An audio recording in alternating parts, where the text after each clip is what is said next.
wabarakatuh. Selamat siang semuanya, masyarakat warga Tulungbang Barat yang saya cintai dan saya banggakan. Hari ini kita berada di kantor Dinas Dukcapil Kabupaten Tulungbang Barat. Saya akan coba menjelaskan aplikasi terbaru dari Dinas Kependudukan dan Pencatatan Sipil Kabupaten Tulungbang Barat yang kita namakan Esmail. Jadi Esmail itu adalah merupakan aplikasi pelayanan administrasi kependudukan yang baru saja kita uji cobakan untuk semua warga Tulungbang Barat yang akan membuat semua dokumen kependudukan ya secara online. Jadi ini Esmail ini kita buat, kita bangun untuk mempermudah pelayanan bagi masyarakat. Ya, jadi masyarakat tidak perlu datang ke Dinas Kependudukan dan Pencatatan Sipil, tapi cukup dengan menggunakan handphone, menggunakan laptop atau PC di rumah masing-masing ataupun di mana saja berada, dengan mengklik link Esmail di handphonenya atau di laptopnya, maka Anda sudah bisa melakukan pelayanan administrasi kependudukan. Nah, jadi Esmail ini kita bisa lihat Esmail ini ya. Nah, ini format depannya Esmail seperti ini. Tampilan depannya seperti ini. Ya, logonya seperti ini, ada Esmail ya. Sangat mudah sekali masyarakat untuk masuk ke aplikasi Esmail ini ya. Di sini begitu kita buka linknya, ini sudah tampil beberapa layanan yang bisa dilakukan oleh masyarakat. Di antaranya akte kelahiran, kemudian akte kematian, akte perceraian, akte perkawinan, kartu identitas anak, kartu keluarga, kartu tanda penduduk, mutasi penduduk atau pindah datang, kemudian perekaman KTP elektronik dan update data yang tidak online. Jadi bisa dipastikan semua layanan bisa kita lakukan kecuali untuk perekaman KTP elektronik, karena KTP elektronik perekamannya harus langsung datang ke kantor Dinas Kependudukan dan Pencatatan Sipil Kabupaten Tulungbang Barat atau ke kantor-kantor kecamatan di wilayah Kabupaten Tulungbang Barat. Jadi simpel sekali cara masuknya untuk melakukan pelayanan Esmail ini. Kita contohkan kita membuat akte kelahiran ya. Nah, jadi Esmail ini kita tidak perlu login dulu atau tidak perlu register ya. Masyarakat tinggal memilih layanan apa ya, akte kelahiran barukah, pembuatan akte kelahiran hilangkah, atau akte kelahiran rusak ya. Setelah dipilih, kemudian tinggal tulis nik pelapornya. Nah, jadi maksudnya gini, yang melaporkan melalui Esmail ini tidak harus yang bersangkutan, artinya boleh tetangganya, boleh juga perangkat TIuh atau operator TIuh atau administrator di TIuh. Nah, jadi ini salah satu kemudahan yang kita buat di Esmail ini, tidak harus yang bersangkutan. Pemikirannya kenapa? Tidak semua masyarakat itu mampu menggunakan aplikasi. Makanya kita buat sedemikian rupa sehingga melaporkan atau membuat dokumen itu tidak harus yang bersangkutan. Nah, jadi boleh dibantu oleh tetangganya ataupun oleh perangkat pamong di wilayah masing-masing. Nah, kita lanjutkan. Nah, setelah nik pelapor dituliskan, yang kedua adalah nomor KK pelapornya. Nah, ya kan? Nah, ini kalau di sini berarti kan ini artinya kita harus memasukkan dulu nik pelapor dan nomor KK pelapor. Nah, ketika ini dua nomor ini dimasukkan dan benar, maka nama pelapor, alamatnya, TIuhnya itu akan keluar secara otomatis. Kalau dia tidak benar, maka sistem akan menolaknya. Nah, jadi ini salah satu untuk menjaga keamanannya. Makanya yang melaporkan itu si pelapor itu identitasnya juga harus jelas. Kalau dia nggak jelas atau bohong-bohong, maka tidak akan muncul namanya di sini. Ya, ini salah satu keunggulan dari sistem aplikasi Esmail ini. Dan lain sebagainya diisi nomor handphonenya, kemudian alamat emailnya. Email pelapor ini dimaksudkan apabila nanti setelah melakukan pendaftar ataupun mengajukan permohonan, maka nanti notifikasinya akan disampaikan kembali melalui email si pemohon itu. Nah, ini catatan namanya apa. Nah, identitas anaknya. Kita kan tadi buat ini ya, akte kelahiran ya. Iya. Nah, identitas anaknya baru dimasukkan. Nah, kalau dia sudah mempunyai NIK, anaknya dimasukkan NIK-nya kan. Kalau belum, dia kosongkan aja nggak apa-apa kan. Kemudian nama anaknya jangan lupa sesuai dengan surat keterangan lahirnya, ataupun di surat keterangan lahirnya belum ada ya dituliskan di sini kan.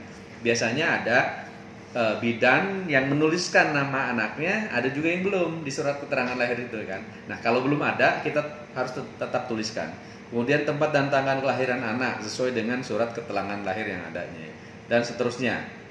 Anak keberapa, nik ayah, nama ayah, nik ibu, nama ibu. Nah, ini yang dimaksud juga untuk agar kita tahu bahwa yang bersangkutan adalah benar anak dari ayah dan ibunya. Nah, kemudian selanjutnya pemohon harus mengupload persyaratan. Nah, persyaratan ini sangat mudah sekali.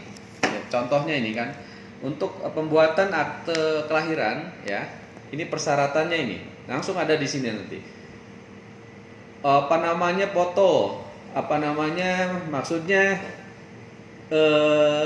nanti ada apa akte kelahiran, surat keterangan kelahiran, kemudian kakak dari orang tua yang orang tuanya, kemudian nanti ada saksi-saksi. Ini semua persyaratan bisa bisa di-download. Kalau memang ini nanti bisa di-download di sini, kemudian setelah ini di-upload. Nah, tapi sesuaikan juga besaran filenya, harus sesuaikan. Itu maksimal 2 megabit. Lebih dari itu maka sistem akan menolak, ya. Nanti dilihat ininya harus landscape kah atau harus potret, nanti di petunjuk selanjutnya akan terlihat. Nah, setelah persyaratan lengkap, maka permohonan bisa dikirim. Nah, setelah dikirim maka nantinya yang bersangkutan akan mendapatkan notifikasi melalui email. Nah, ini email ini nanti disampaikan ke masing-masing pemohon ya Pak. Contohnya ini Pak, Amelia Agustina gitu kan. Nah, seperti ini. Amelia Agustina sudah melakukan permohonan perekaman KTPL. Nah ya, nanti ini yang ke kita, ke kepala dinas. Jadi saya juga nanti bisa mengontrol sudah sejauh mana pengajuan ini diproses oleh adminnya kan, seperti itu. Nah, termasuk si pemohon juga nantinya bisa mengecek status permohonannya sudah sampai mana kan, sudah diproses atau sedang dalam proses, sedang diverifikasi, sampai terakhir dokumennya bisa diambil. Itu bisa dicek melalui emailnya. Jadi notifikasi ini ditujukan untuk melihat sampai sejauh mana permohonan ini diproses oleh adminnya dan seterusnya. Nah, jadi itu sama, semua permohonan sederhana gitu, prosesnya sederhana, tidak terlalu berbelit-belit. Kemudian tadi keistimewaannya adalah pemohon juga bisa mengecek status permohonannya. Nah, ya. Insya Allah prosesnya tidak terlalu lama apabila persyaratannya itu benar. Nah, tapi kalau persyaratannya tidak benar, maka admin akan menolak proses selanjutnya, disampaikan melalui email kepada si pemohon. Itu kurang lebih untuk Ismail ini. Kemudian kita juga bisa melihat proses pelayanan setiap harinya melalui histori layanan yang ada di tampilan depan. Di tampilan depannya seperti ini kan. Nah, ini pelayanan admin duk, misalnya pendaftaran penduduk. Hari ini ada berapa nih? Nah, ini bisa dicek. Hari ini ada 10 kan. Yang sudah selesai diproses itu ada 8. Ya. Yang selesai atau ditolak ada 8. Berarti masih ada 2 dokumen lagi yang belum diproses. Jadi kita berusaha menyampaikan informasi yang setransparan mungkin kepada masyarakat selaku pemohon pembuatan administratif kependudukan. Nah, ini proses layanannya. Jadi setiap hari kita ada reportnya seperti ini. Nah, ini historinya juga bisa kita lihat di sini kan. Berapa sih layanan kartu identitas anak ini yang sudah terverifikasi sampai dengan yang sudah diambil. Ini bisa kita lihat semua di sini. historinya semua. Ini kartu keluarga, ini kartu tanda penduduk elektronik. Nah, jadi dari seluruh layanan ini kita bisa tahu mana yang paling banyak masyarakat melakukan pelayanan. Nah, ini salah satu informasi yang bisa didapat dari Ismail ini. Mungkin itu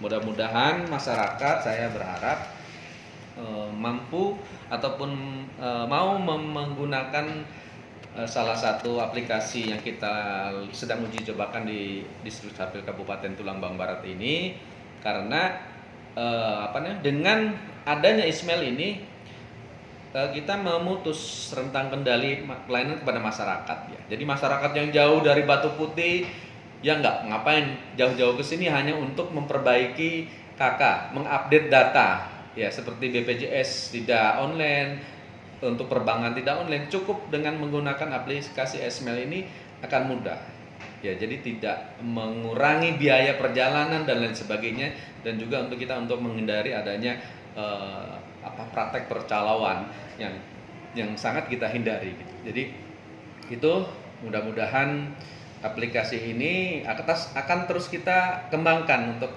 perbaikan ke depan, dan insya Allah dalam waktu dekat mohon doanya aplikasi Ismail ini akan kita launchingkan di Kabupaten Tulang Bang Barat. Terima kasih mungkin untuk sementara hari ini penyampaian Ismail, mohon dukungannya untuk di Dukcapil Kabupaten Tulang Bang Barat bisa lebih meningkatkan pelayanan kepada masyarakat, dan jangan lupa juga kritik dan sarannya yang konstruktif untuk pelayanan kami di masa yang akan datang. Terima kasih. Assalamualaikum warahmatullahi wabarakatuh. Salam kisah.